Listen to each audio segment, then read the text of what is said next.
Welcome back. Dr. Matt DeGaetano here. Very exciting week. We're getting ready to start the first week of July, and obviously this is an important time of the year because we have the second half of the year. So we're moving into that second half, and I always like to look at two halves of the year. If we did as well as we'd like in the first half, great. If not, this is a time to revisit, set a new plan for the second half of 2014, and grow your practice in different ways, whether you're using different decompression protocols or laser protocols. I know there's a lot of different approaches to chiropractic today, but perhaps maybe even personal injury. And this is a good time to start because with 2014, the second half, this is one of the major kickoff days of the year for car accidents. July 4th weekend, as well as the growth of accidents due to text messaging and driving and cell phone use and how it's increased in this past year.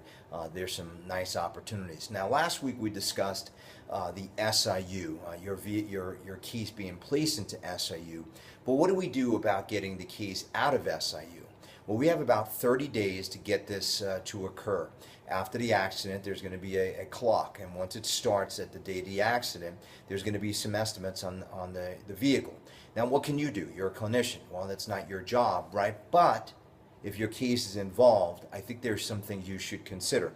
And here we're going to break down some of the aspects of what should occur.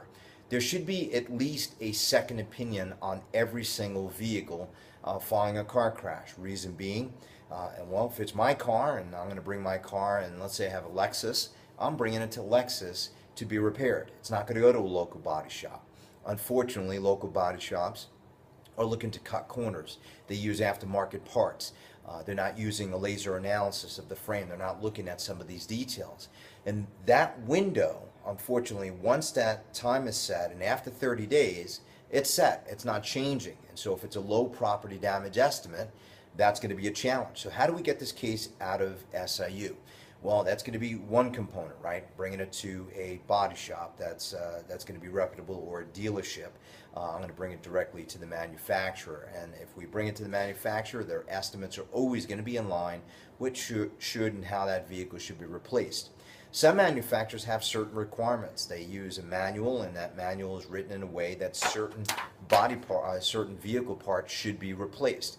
If we look at that as a mechanism, the frame analysis, this should occur, and there's a time associated with the frame analysis. There should be a laser analysis that's performed, and when that laser analysis is performed, it's going to look to see if there's any deviation in that frame. And some of us might remember driving on the highway.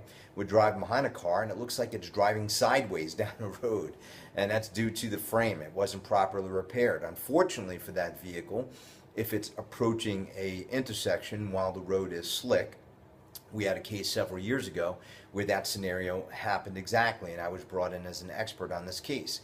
So what happened was the vehicle was witnessed almost hydroplaning through the intersection, but they recognized that the vehicle chassis was bent. So as it was approaching the intersection, the vehicle was slowing down, but there was a lot of oil at that intersection. Unfortunately, as the vehicle proceeded through the intersection, it began to stop, and there was a family crossing the walkway. And it was an unfortunate event for the family because the vehicle didn't stop, and it actually stopped incorrectly, creating this unfortunate event for the family. They were injured, and there were some significant injuries there, and that detail was really emphasized on, and how the vehicle wasn't properly repaired in a previous motor vehicle accident. Seatbelt mechanisms. Every seatbelt mechanism should be evaluated. Some manufacturers say every seatbelt should be replaced. If it's not properly evaluated, obviously it may not be replaced, or if the body shop has a relationship with let's say an insurance company, they're going to keep the estimates low because they have a working relationship with them. And these are some of the points that we're seeing, making sure that we have that approach and recommending this to our patients. So bringing a vehicle to a dealership is going to be one component, or making sure there's a checklist of things that should be repaired, speaking with the attorney regarding low property damage cases.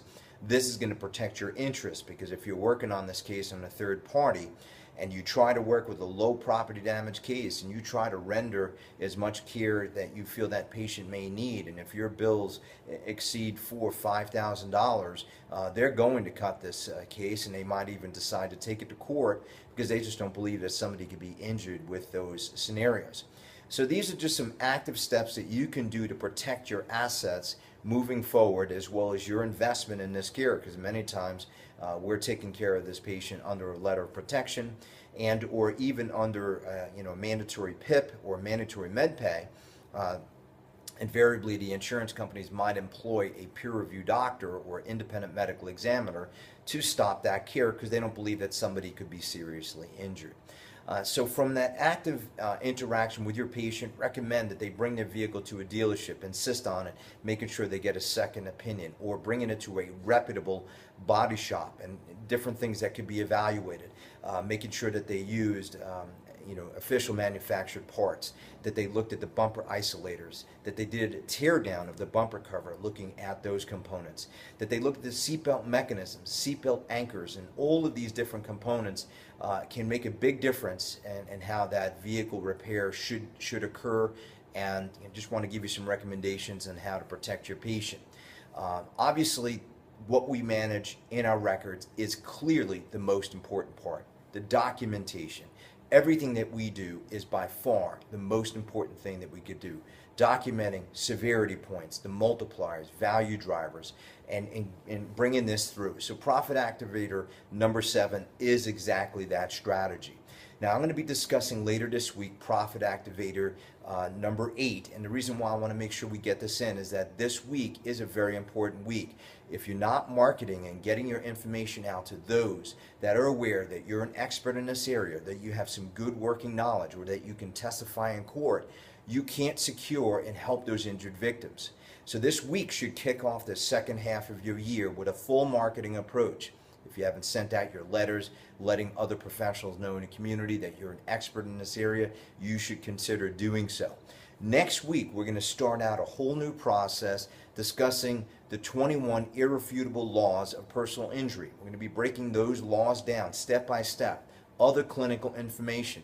You might be wondering why we're doing this. Well, I have a goal to make sure injured victims get the help that they need, but more importantly, I want to make sure I protect doctors. I'm not liking what I'm seeing across the United States.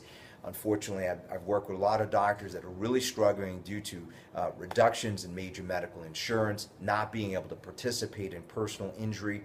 All of these different issues really has been discouraging, and I see what's going to happen with the young doctors today coming out of school, how they're going to be able to move forward. Well, I want to certainly help the doctors that are actively involved in practice, and I'm committed to that. I really can't stand to see what's happening, but I'm committed to helping. And if each and one of these tips can make a difference for you, helping your patient, helping the management of that case, one little tip that could make a big difference for you in how you protect the patient, how you protect your work, documenting everything, I want to be on your team to help you. And I'm going to be breaking down some new tools. We're going to have really special offers starting out in July, second half of the year. Great opportunities for us to grow and help as many people as we can. So as it pertains to Profit Activator number 7, I hope this is really valuable information. I'll be bringing Profit Activator number 8 to you, as well as breaking down those laws. But we look forward to seeing you in the next video. If you have any questions, feel free to email me directly at drmatt@personalinjuryinstitute.com, or you can call me directly at my personal line is 978-2525, and look forward to seeing you on our next video series.